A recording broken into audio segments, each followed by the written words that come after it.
नाशिक महानगरपालिका शिक्षण विभागाची आढावा बैठक. शालेय शिक्षण मंत्री दादाजी भुसे यांचा महत्त्वपूर्ण हस्तक्षेप. नाशिक महानगरपालिका शिक्षण विभागाच्या आढावा बैठकीस आज राज्याचे शालेय शिक्षण मंत्री माननीय नामदार श्री दादाजी भुसे यांच्या अध्यक्षतेखाली स्थायी समिती सभागृहात सुरुवात झाली. या बैठकीत विविध शैक्षणिक योजनांचा आढावा घेण्यात आला. यावेळी शिक्षक आमदार माननीय किशोर दराडे, नगरसेवक माननीय अजय बोरस्ते, माननीय विजय करंजकर, मनपाचे अतिरिक्त आयुक्त करिश्मा नायर, प्रदीप चौधरी, शिक्षण उपसंचालक डॉक्टर बी चव्हाण तसेच शिक्षण विभागाच्या प्रशासनाधिकारी डॉक्टर मीता चौधरी व इतर वरिष्ठ अधिकारी उपस्थित होते. बैठकीदरम्यान डॉक्टर मीता चौधरी यांनी सादरीकरणाद्वारे महापालिकेच्या 100 शाळांमध्ये चालू असलेल्या शैक्षणिक उपक्रमांची माहिती दिली. सध्या 32,392 विद्यार्थी शिक्षण घेत असून सीएम श्री शाळा 10 आणि पीएम श्री शाळा 2 अशा नव्या शाळा प्रस्तावित आहेत. मनपाच्या 100 शाळांपैकी 77 शाळांमध्ये पक्के कंपाऊंड वॉल तयार झाले असून उर्वरित ठिकाणी काम प्रगतीपथावर आहे. सर्व शाळांमध्ये मुलामुलींसाठी स्वतंत्र स्वच्छतागृह व स्वच्छ पाणी पुरवठा उपलब्ध आहे. गुणवत्तेच्या दिशेने पावले.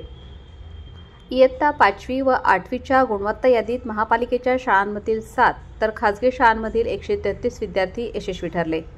आधार कार्ड अद्ययावत करण्याचे काम 94.48% पूर्ण झाले आहे. विद्यार्थ्यांचे आरोग्य तपासणी व मोफत उपचार. मागील वर्षी सर्व विद्यार्थ्यांची आरोग्य तपासणी करण्यात आली. काहींना हर्निया, हृदयरोग, त्वचारोग आढळून आल्याने मोफत उपचार व काही विद्यार्थ्यांवर मुंबईत मोफत शस्त्रक्रिया देखील करण्यात आल्या. प्रशासनाच्या महत्त्वपूर्ण घोषणा.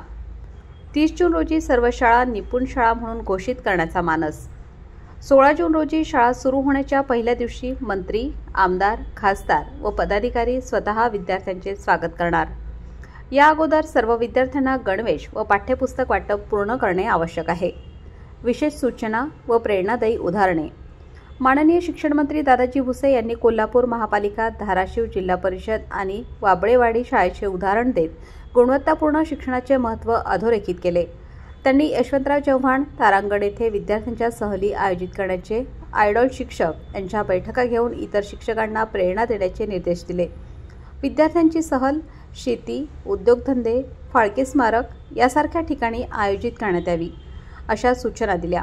राज्य शालेय शिक्षण विभागाचे 365 दिवसांचे एकात्मिक कॅलेंडर लवकरच सादर होणार असल्याचेही त्यांनी स्पष्ट केले. घसरती पटसंख्या चिंतेचा विषय.